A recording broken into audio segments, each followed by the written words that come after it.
Hey everyone, welcome back to my channel. I'm Colton, and today's video is a little experiment that I'm doing really for myself, but I figured if I go through the process of doing this, I might as well film it and share it with you all in case there's anything interesting here that you might want to see. So I am going to be photographing some candy today, and I'm going to be doing it with a few different cameras. And the reason being is that I've been doing my candy art series for a little bit of time now, and I've photographed a lot of the pieces with different tools, if you will. And I'd kind of like to see how each of these tools handle color accuracy and saturation right out of the raw file. So my test today, again, super specific to me. But what I've done is I have set up a scene here of sorts. I've got a few different colorful background pieces of paper and then a lot of different colorful candy laid out for me to be able to shoot and see a lot of different colors and combinations. And I'm going to shoot this with each of the three cameras that I use most often to photograph. And that way I can then take those files into a software like Lightroom and be able to see what the color difference is between the three. So I'm not really going to be looking at resolution. These cameras are vastly different in sensor sizes, sensor types, and sensor resolutions. Don't really care about that, just care about color for this particular sort of experiment or test. Now I am going to be using Lightroom to review the files, and I have gotten some flack for that in the past from folks saying that Lightroom doesn't interpret the files the way that the manufacturer software might or that other editing softwares might, and that it's just sort of guessing. And I think that's a fair call out, and that's why I'm going to call it out here now. But I am going to use Lightroom for this test because Lightroom is the tool that I personally use. And so if Lightroom interprets files a little bit differently, then it's still relevant for this test because Lightroom's the tool I'm going to use. I'm not going to use Capture One or manufacturer software or anything like that. So seeing what the file looks like in those softwares isn't really going to be helpful for me personally because I'm not going to use those tools. So that's why we're going to look at it in Lightroom. And then I do want to lay out what the cameras are and what their configurations are. And that way you guys just have good info starting this video. And if anything sounds bad to you, you can click off of it and you don't have to waste your time. So the three cameras that I use for this series, the first one is going to be the Olympus E500. I've used this one the longest, and I do pair it with the 35 3.5 macro lens. So that is configuration 1. Configuration 2 is going to be the Sony A6400, kind of standing in place for the Sony A7 III that I used to use and was never quite satisfied with in terms of color. And I'm going to pair this with the 24-70 GM2 lens, which is a phenomenal lens and almost virtually a macro lens because you can get so close to your subject using this lens. And then the final camera is the one that I use the most, and that's going to be the Pentax 645D with the 120mm f4 macro lens. So these are kind of the camera configurations that I use. You know, again, from a camera side, we've got one camera's 8 megapixels, one's 24 megapixels, one's 40 megapixels. We've got CCD sensors, CMOS sensors, medium format sensors, you know, micro 4/3 type size sensors. Really, it's a 4/3 sensor, but obviously there's a lot of variance there. We're really just looking at, for Colton, when he photographs his art, what does the real world difference look like in terms of color saturation and accuracy between these three cameras with these three specific lenses. So what we'll do is we'll go take some shots. I've set all the cameras to be identical in their settings. I've set the white balance. We're using studio lights. We're really controlling everything so the environment should be identical between each of the three cameras. We'll take as close a shot or as close a similar shot between each of these as possible, and then we'll jump over to Lightroom and take a look. So without further ado, let's go take some pictures.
All right, so that is my very quick montage of me taking some photos with each of these cameras.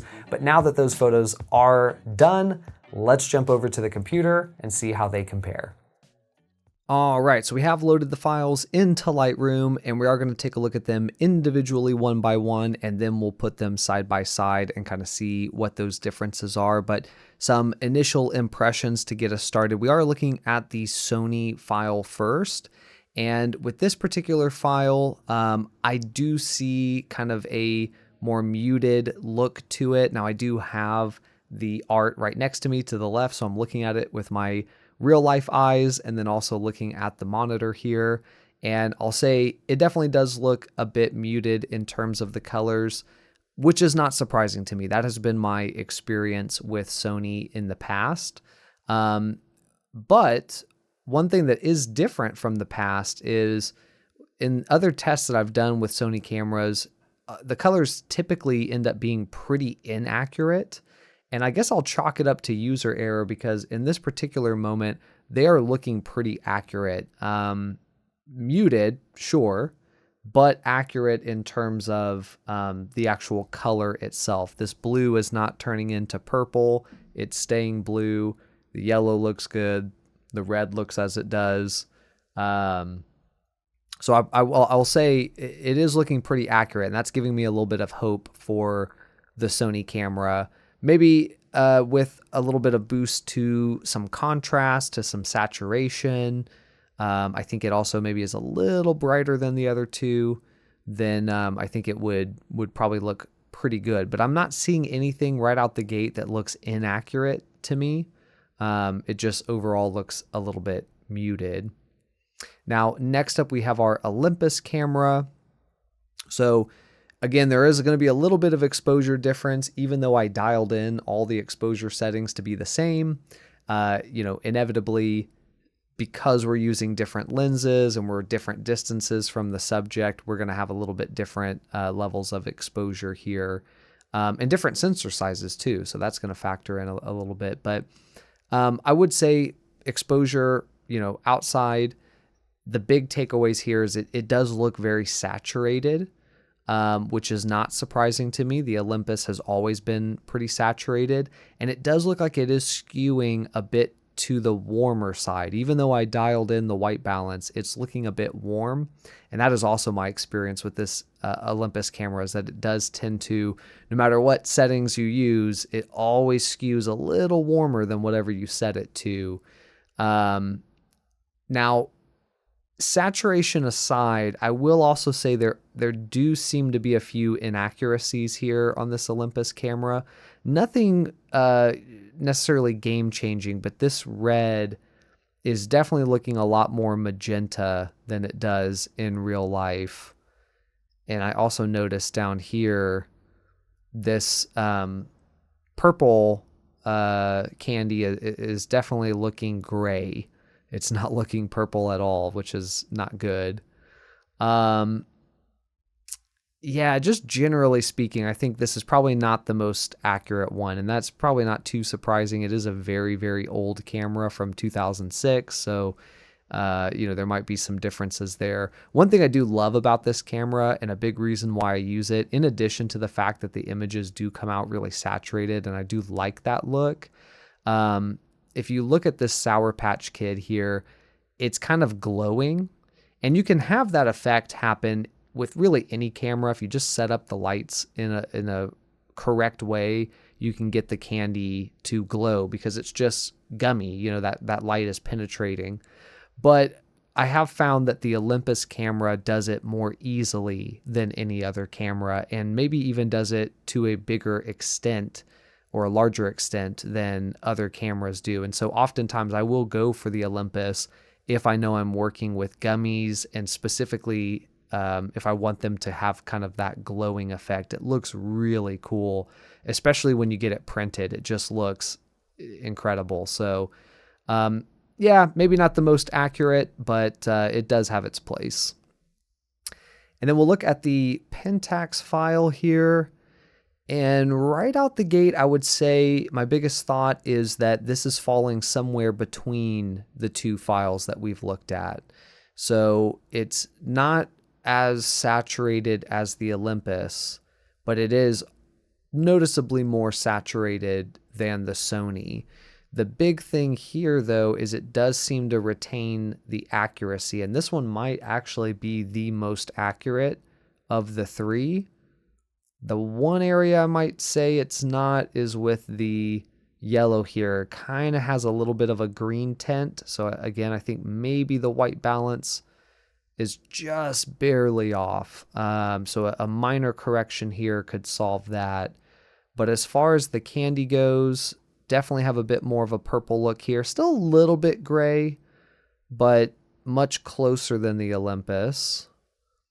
And the other colors here are all looking pretty compelling.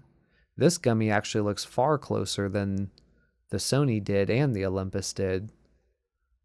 So yeah, I would say initial impression is the Pentax is providing the most accurate color and probably the most accurate saturation, although it might be a hair more saturated than in reality, but this is probably the closest to what this candy image actually looks like in real life.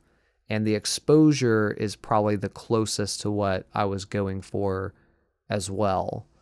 And that's not too surprising. I mean, the Pentax is a medium format camera. It's kind of on the higher end. So it makes sense that it would probably produce the best look here. But let's stick them side by side. And maybe we'll start with the Pentax versus the Sony. So yeah, now you can really kind of see how the Sony is definitely a little bit brighter than it needs to be. It's a little overexposed compared to the Pentax, but you can kind of see the contrast and the saturation are just lower on the Sony side. Now I will say I might have to give the Sony credit on this purple. It is coming out a bit more purple and a bit closer to what it actually looks like.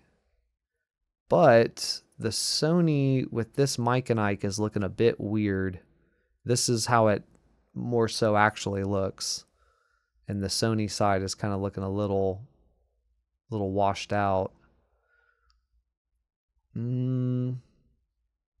This is very accurate to what the gummy actually looks like, and I think the Pentax might have it wrong here, or might just be an issue with the fact that the Pentax is a bit darker. But another thing I can see here is there's definitely a green tint happening on the Pentax side, and I think that is not something I've encountered before, so I think that might be just that the white balance wasn't quite right, so it might be worth looking at correcting that. Actually, let's play with that right now.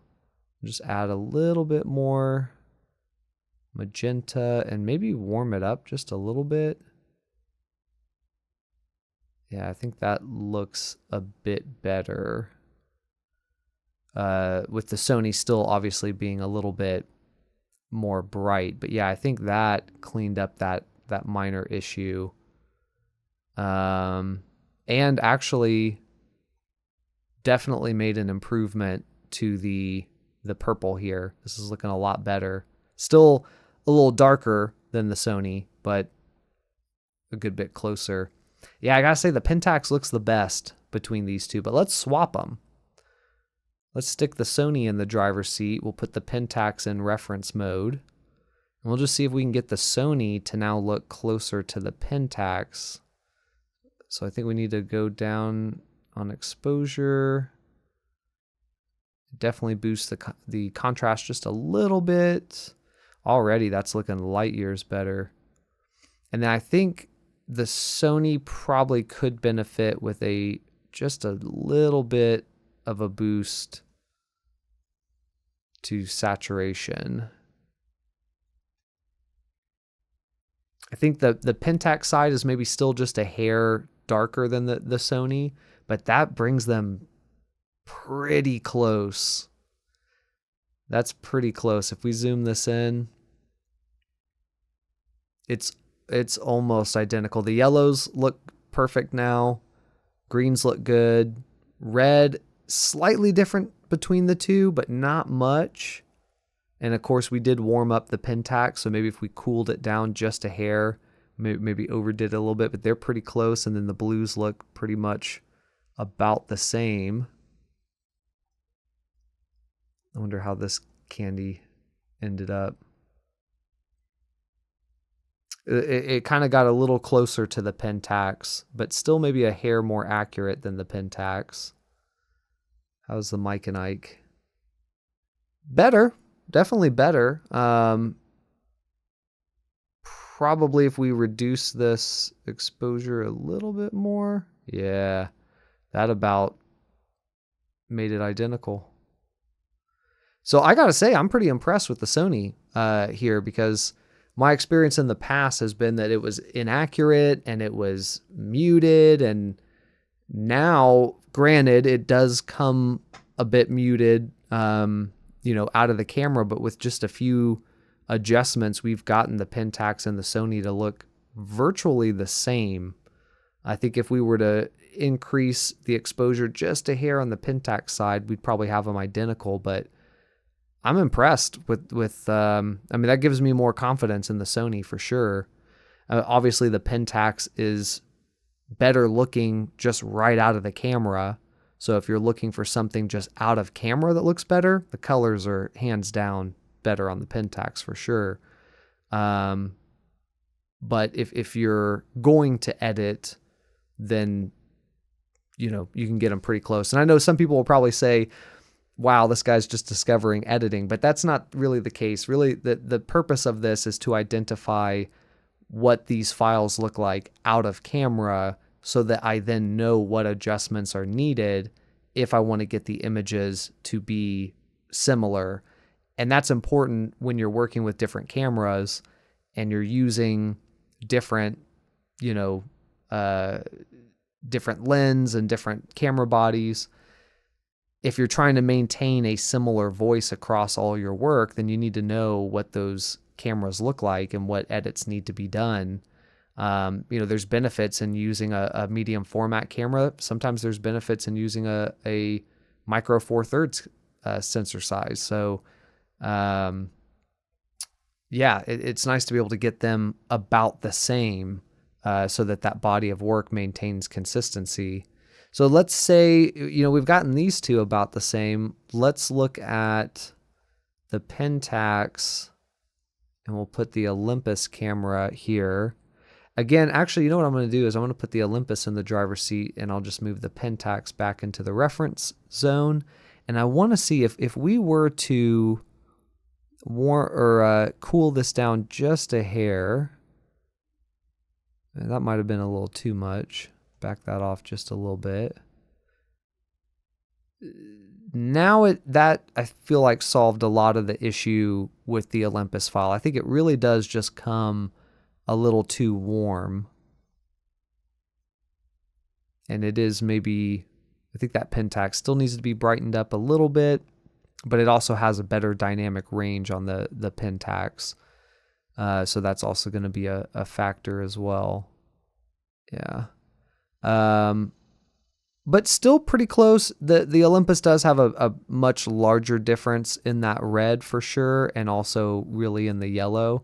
So I think overall this Pentax, or rather this Olympus, is still going to be a bit more inaccurate, but not too bad. That temperature adjustment made a big difference there. So yeah, I would say, I'm pretty satisfied with this test. I think we got a, oh yeah, that one's already there. Yeah, I think we learned what we wanted to learn out of this test, and that's really what the point of it was. So definitely a lot of not surprising stuff here, but with regards to the Sony's ability to improve with a few edits, that definitely was surprising in how accurate it was and how recoverable it was. So very interesting. All right, so that is the view of each of those images from the cameras. No surprise to me, the Pentax was my favorite. It was the most accurate, but also kind of had the most pop and saturation to it without losing too much accuracy. So definitely happy to see that. The Sony was one actually that surprised me the most, because while it was still fairly muted in terms of the saturation, it wasn't as muted as I remember it being from previous tests. And then in addition to that, the accuracy was way more accurate than previous tests where I've done with the Sony. So I'm going to chalk that up to me just being better at photography now and smarter, and maybe I made a mistake in a previous test that I did. But what was also really nice to see from the Sony camera is that adding just a little bit of contrast and just a little bit of saturation really brought that more muted image to kind of about the same level as the Pentax, where it still was very accurate, but it was a lot more saturated and it didn't take a lot of effort to get it there. So that definitely gives me confidence if I wanted to use this Sony camera more, or also if I end up picking up a Sony camera in the future, I'll know that I can actually get what I want to get out of it without too much extra editing. So definitely was a surprise there, but a pleasant surprise. And then another one that did not surprise me at all was that the Olympus camera was the most oversaturated and least accurate of the three. That's not a surprise. That's a camera from 2006, much older technology. And I don't even necessarily count that as a negative thing, because I actually really like the way that it looks. Even though it is a bit more saturated and the colors aren't exactly quite as accurate, there's just something special, something magical about the images that I get from that camera. And a lot of times when I go and print images and there's a mix of, some from the Pentax, some from the Olympus, etc., a lot of times my favorites from that stack come from the Olympus camera. So for whatever it's got going on, it works. But it is still nice to know that it is a little on the oversaturated side and it isn't quite as accurate. And that's just good for me to know when I'm using that camera, or maybe deciding which camera to use for any given shot. So that is my experiment. I'm overall pleased with what I saw from the images. Now is your chance to roast me in the comments. Although actually maybe don't do that, because my shallow self-esteem probably can't take it. But if you do have constructive thoughts or opinions, please feel free to politely share those in the comments. I'll be more than happy to engage with you on those, even if we maybe don't agree. But also, if you do have positive thoughts or nice things to say, I'll definitely be happy to take those. And you could drop those in the comments below too, and I'll definitely be happy to respond and engage with anything positive. But you guys are always great. I love the knowledge that we all share, and it's definitely enriched my photography and my knowledge base. And hopefully I've done the same for you. So with that said, if you enjoyed the video, if you got anything out of it, do give me a thumbs up. And then if you want to see more content like this, hit the subscribe button, and that'll keep you in the know for when the next video drops. But for now, I'm Colton. I'll see you in the next one.